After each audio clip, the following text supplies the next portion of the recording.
Hi, నమస్తే everybody. ఒక సరదా విషయాన్ని మీతో ముచ్చటిద్దామని మీ ముందుకు వచ్చాను. చిరకాలంగా ఉన్న డిబేట్ ఏంటంటే, సమీక్షలు లేకపోతే లేదా సమీక్షలు ఆలస్యంగా వస్తే సినిమాలు బాగా ఆడతాయి. టాలీవుడ్ని మరింత అభివృద్ధి పరంలో ఉంచడం కోసం రివ్యూవర్లు సమీక్షలు ఆలస్యంగా ఇవ్వాలి, వన్ డే ఆలస్యంగా ఇస్తే సరిపోతుంది వెబ్సైట్లో కానీ యూట్యూబ్లో కానీ అని ఒక వాదన. సరే, ఎవరి పెర్సెప్షన్ దానికి ఉంది ఈ విషయానికి. సరే, తెల్లారుజామున 3ంటికి ట్వీట్లు వేసి రివ్యూలు పెడతామా, లేకపోతే 10ంటికి రివ్యూలు పెడతామా, లేకపోతే మధ్యాహ్నం 1 గంట రివ్యూలు పెడతామా, లేకపోతే మొన్నాడు పెడతామా, దీనివల్ల ఎంతవరకు? ఇక్కడ ఏంటంటే, కొన్నిసార్లు వాళ్ళకి రివ్యూలు వెంటనే కావాలి. ఓ చిన్న సినిమా, ఓ పెద్ద నిర్మాత కావచ్చు, పెద్ద హీరో కావచ్చు, చిన్న సినిమా తీసి ప్రీమియర్లు వేసి సినిమా బాగుంటే త్వరగా రివ్యూ పెట్టండి, దీనికి ఇది బాగుంది కదా, జనాల్లోకి వెళ్ళాలి, ఈ చిన్న సినిమా జనాలు రావాలంటే పెట్టండి. సో ఇది ఒక పెర్సెప్షన్. జనాలు వీళ్ళు ఏమంటారంటే, అలాంటి వాటికి పెట్టండి, మిగతా వాటికి మానేయండి అంటారు. సరే, ఇప్పుడు ఈ డిబేట్లోకి నేను ఎడదలుచుకోలేదు, కానీ ఇప్పుడంతా డిజిటల్ మీడియా చాలా ఫాస్ట్గా ఒక్క నిమిషంలో సమాచారం ఈ కోస నుంచి ఆ కోసకి ప్రపంచంలో చేరిపోతుంది. సో అందువల్ల ఇప్పుడు సినిమాల మీద ఈ ప్రభావం చూపిస్తోంది అని చెప్పేసి అనుకోవచ్చు, కాదమ్మా. కొన్ని ముచ్చట్లు చెప్తాను మీకు. విశ్వనాథ సత్యనారాయణ గారు ఒక అద్భుతమైన నవల రాశారు. ఇప్పటికీ కూడా ఒక అద్భుతమైన నవల అది. దాని పేరు ఏకవీర. అది ఎన్టీ రామారావు గారికి బాగా నచ్చేసింది. మహాదేవని పిలిచి అద్భుతమైన పాటలు చేయించారు. ఇప్పటికీ కూడా బ్లాక్ బస్టర్ శాంక్. ఏకవీర పాటలు అంటేనే అద్భుతమైన పాటలు. శ్రీనారాయణ రెడ్డి గారి సాహిత్యం. ఇప్పుడు దానికి మాటలు ఫస్ట్ టైం శ్రీనారాయణ రెడ్డి గారు రాశారు. నారాయణ రెడ్డి గారు అంటే ఎన్టీఆర్కి బాగా అభిమానం. సో మీరు రాయాలి ఈ మాటలు అంటే ఆయన తప్పనిసరిగా ఒప్పుకున్నారు. సో జనాలు చాలా ఆతృతగా ఎదురు చూస్తున్నారు. ఏకవీర సినిమా వస్తుంది. విశ్వనాథ సత్యనారాయణ గారి నవల అప్పటికే అందరూ చదివిస్తున్నారు. విశ్వనాథ సత్యనారాయణ గారు అంటే తెలుగు రాష్ట్రాల్లో గొప్ప పేరు. సో సినిమా వచ్చింది, మార్నింగ్ షో పడింది. Cinema disaster. మ్యాట్నీకి బాక్సులు లేచిపోయే పరిస్థితి. యూట్యూబ్ ఛానల్ లేదు, ట్విట్టర్ లేదు, ఫేస్బుక్ లేదు, వాట్సాప్ లేదు, ఇన్స్టాగ్రామ్ లేదు. మ్యాట్నీకి లేచిపోయింది సినిమా. ఎవరు చెప్పారు? సినిమా బాగాలేదని ఎవరు ప్రచారం చేశారు? ఎవరు రివ్యూ ఇచ్చారు? సరే, ఇదొక మాట. మళ్ళీ రామారావు గారికి మరో ప్రయోగం చేయాలనిపించింది. అక్బర్ సలీం అనార్కలి. బాలకృష్ణ గారు హీరో, ఎన్టీ రామారావు. శ్రీరామచంద్ర అద్భుతమైన సంగీత దర్శకుడు, శ్రీనారాయణ రెడ్డి గారు. అద్భుతమైన పాటలు ఇవాళ కూడా వినాలంటే అద్భుతమైన పాటలు. మళ్ళీ అన్నాళ్ళ తర్వాత శ్రీనారాయణ రెడ్డి గారు మళ్ళీ మాటలు రాశారు దానికి. సినిమా ఫలితం ఇప్పటికీ అంత గుర్తుండే ఉంటుంది. ఆ సినిమా జనాలకు నచ్చలా. First deck out. ఎవరు చెప్పారు? ఫేస్బుక్లో పోస్ట్ చేశారా? వాట్సాప్లో పోస్ట్ చేశారా? ట్విట్టర్లో ట్వీట్లో రివ్యూ పెట్టారా? వెబ్సైట్లో రివ్యూ ఇచ్చారా? ఇంద్రధనస్సు అనే సినిమా కృష్ణ గారిది. నేను ఒక ప్రేమ పిపాసిని అనే పాటలన్నీ బాగా హిట్ అయిపోయి జనాలకు వెళ్ళిపోయి నడిపిన తర్వాత ఎందుకు ఆ సినిమా అప్పట్లో కాస్త లేటుగా రిలీజ్ అయింది. ఒక 1 year పట్టింది. జనాలు పరిగెట్టారు థియేటర్కి, ఎందుకంటే అప్పటికి పాటలు అద్భుతమైన హిట్. Cinema flop. మొదటి రోజే పెద్ద విరిచేశారు. ఇంకా ఎర్లీగా వస్తే నీరాజను అనే సినిమా, ఓపీ నయ్యర్. ఇప్పటికీ పాటలు దాన్ని వింటూనే ఉంటారు. ఓపీ నయ్యర్ తెలుగులో చేసిన సినిమా అది. అద్భుతమైన పాటలు. రమణమూర్తి నిర్మాత. చాలా లేట్ అయింది. మార్నింగ్ షోకి అందరూ కూడా బారులు తీరారు. ఆ పాటలు అంత సూపర్ సాంగ్స్ కదా. అప్పటికే అభినందన్ సినిమా హిట్ అయింది, అదే ప్రొడ్యూసర్ది, ఇళయరాజా తోటి. సో అందుకని వెళ్తే మార్నింగ్ షోతో డిజాస్టర్. వాట్సాప్లో పెట్టారా, ఫేస్బుక్లో పెట్టారా, ట్విట్టర్లో పెట్టారా, ఇన్స్టాలో పెట్టారా?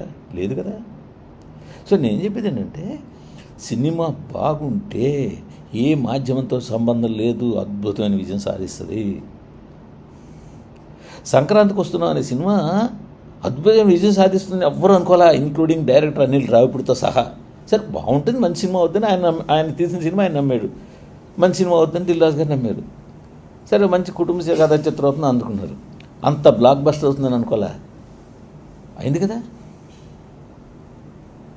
సో మహారాజా అనే విజయ్ సేతుపతి సినిమాకి ప్రొడ్యూసరు పెద్దగా హడావిడి ఏం చేయలే, పబ్లిసిటీ ఏం చేయలే. ఏ లెవెల్ విజయం సాధించింది? అమరన్ సినిమా ఏ లెవెల్ విజయం సాధించింది? సోషల్ మీడియా ఉన్నా, లేటెస్ట్ టెక్నాలజీ వచ్చినా, అప్పుడైనా ఇప్పుడైనా జనానికి నచ్చితేనే సినిమా చూస్తారు. జనానికి నచ్చనంత మాత్రాన మొత్తం తలుపులు మూసేసి అభిప్రాయాన్ని స్ప్రెడ్ చేయకుండా ఆపేసినంత మాత్రాన సినిమాని చూడరు. వాళ్ళ వే ఆఫ్ కమ్యూనికేషన్ వాళ్ళకు ఉంటుంది. ఈ టెక్నాలజీ, ఈ కమ్యూనికేషనే సరిపోదు, వాళ్ళ కమ్యూనికేషన్ ఆటోమేటిక్గా వెళ్ళిపోతుంది. ఇదివరకైతే బయటకు బయలుస్తే ఎరా మామ సినిమా ఎలా ఉందంటే అబ్బాయి ఏం బాగాలేదురా అనేసేవాడు. ఇప్పుడైతే ఫోన్లో ఎలా ఉందో చూసావా, చూశాను బాగాలేదు. ఇది వే ఆఫ్ కమ్యూనికేషన్ అయిపోతుంది. దీన్ని కట్టడి చేయడానికి ఇంపాసిబుల్. దీన్ని కట్టడి చేసేది ఒకటే, సరైన సినిమా తీయడం.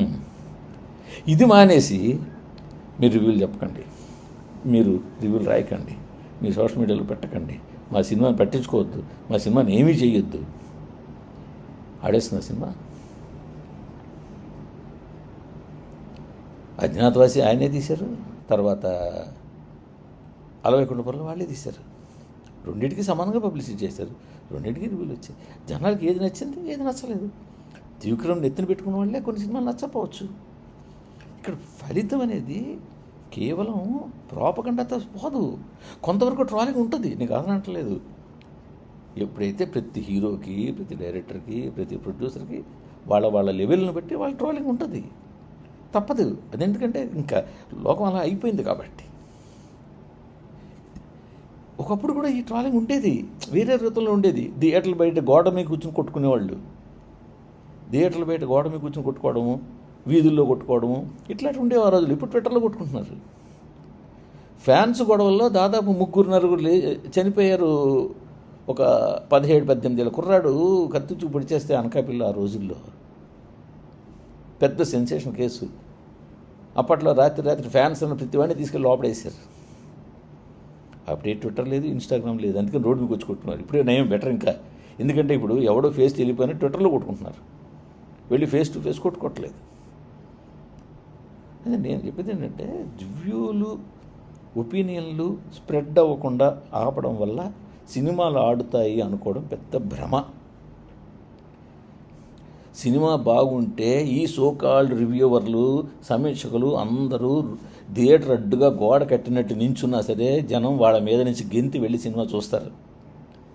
సినిమా బాగాలేకపోతే ఇదే సోకాల్డ్ రివ్యూవర్లు, సమీక్షకులు, ఇన్ఫ్లుయెన్సర్లు అందరూ థియేటర్ దగ్గర హారతి పళ్ళాలు పట్టుకుని నించుని రండి సినిమాకి రండి అన్న రారు. అది ముందు గమనించండి. కంటెంట్ మీరు ఇవాళ థియేటర్ ఆపడానికి మెయిన్ రీజన్ మీరు ఎందుకు మర్చిపోవట్లేదు?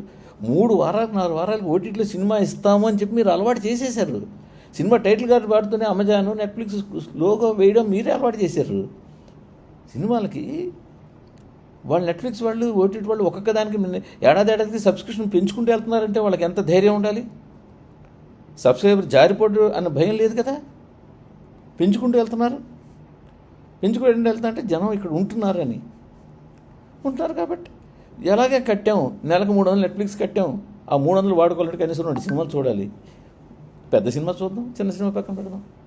సో మిడ్ రేంజ్, చిన్న రేంజ్ సినిమా అద్భుతం అంటే తప్ప థియేటర్కి ఇంకా జనం రారు. ఇది టాలీవుడ్ చేసుకున్నది. 3 వారాలు 4 వారాలకు థియేటర్కి సినిమా ఇవ్వడం కూడా కనీసం 3 నెలలు 2 నెలలకు ఇవ్వడం మొదలెడితే మళ్ళీ థియేటర్ జనం వస్తారేమో. సరే టికెట్ రేట్ల, పాప్కార్న్ రేట్ల అవన్నీ సరే, అదొక. సో మొత్తానికి చాలా రీజన్స్ ఉన్నాయి జనం థియేటర్కి రాకపోవడానికి. కేవలం రివ్యూలు మాత్రమే కాదు, అది గమనించుకోవాలి.